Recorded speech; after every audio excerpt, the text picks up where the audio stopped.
following section might shock you. You will be thinking, how could such a system be contemplated for a democracy, let alone be implemented, and why is it deliberately deceptive? Everything in this brief summary is backed up and will be presented.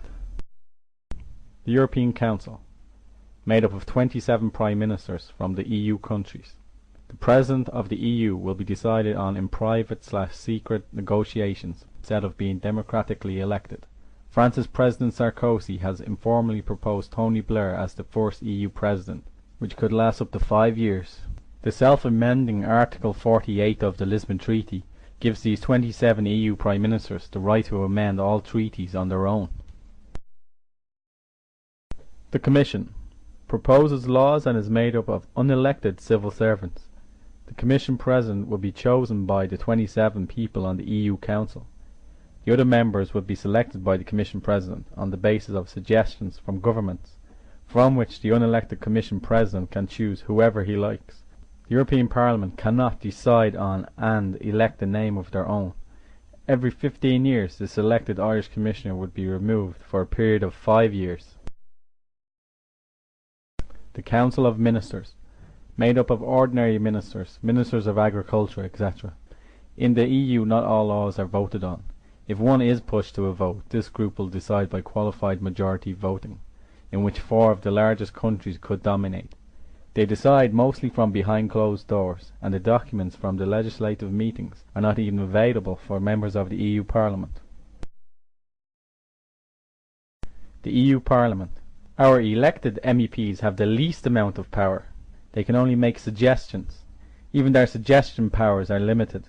They are not allowed to suggest a new law, only to make suggestions for amendments of a draft law, which comes down to them. The non-elected members of the Commission decide whether these suggestions have a chance or not. Ireland and other small countries will lose more MEP seats as new members join, as expected from the Balkans. The working groups. There are over 3,000 working groups made up of unknown members. These working groups hold a tremendous amount of power. In practice, 85% of all European laws are decided in secret working groups under the Council and the Commission. MPs, MEPs and the public have no access that would enable them to follow this legislative process. The Lisbon Treaty will hand over even more areas of power to the EU, and if there is any conflict between EU law and our national law, EU law will prevail, making the Irish Constitution invalid. So, the core in the Lisbon Treaty, that's to move decisions away from the smaller member states to the bigger member states, but also from the voters to the civil servants, because 85% of all laws in Brussels, 85%, they are decided by civil servants in 300 secret working groups in the Council, prepared by 3,000 other secret working groups in the Commission.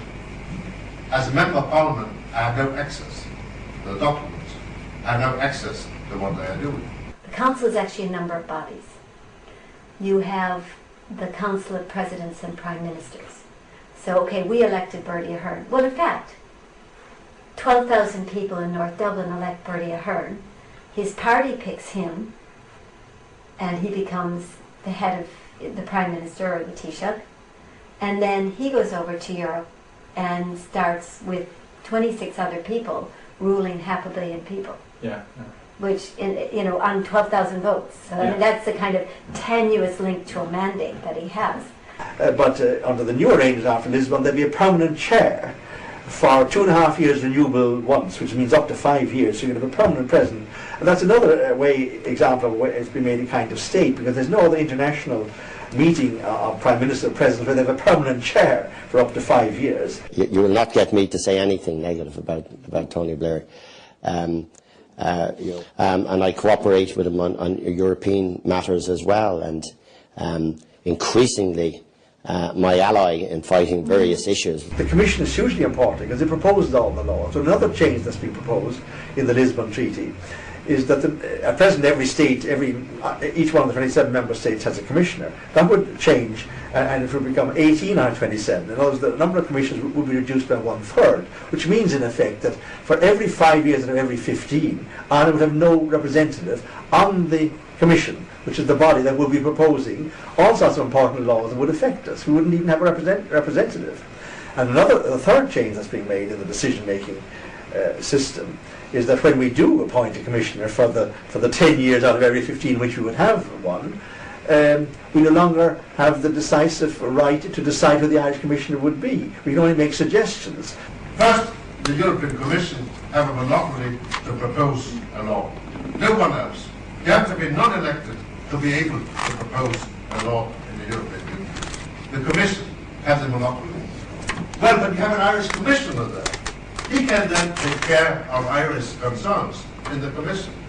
The Lisbon Treaty will abolish the permanent Irish commissioner. It's essentially the Council of Ministers are making the laws on the basis of the proposals of the commissioners. So at national level, the national parliaments lose the power to make laws, but the Irish Minister of Agriculture would be able to make agricultural laws. The Irish Minister of Industry would be one of 27 making industrial laws for 500 million people. The Ministry of Fisheries will be one of 27 fisheries ministers making laws for 500 million people. There's a big increase in the personal power of individual ministers at the Brussels level. That, I think, is what makes it so attractive to them. And they're running Europe now rather than running Ireland. Is much more important. There's only one of them involved, but there's a loss of power by the national parliament and, of course, by the citizens who elect that parliament. And there's a shift from the power from the citizens and the elected TDs, members of parliament, to the government ministers, who at European level are making laws for 500 million people. There's a huge increase in their personal power at the expense of democracy, at the expense of the right of the citizens to decide the laws of the national parliament to make them.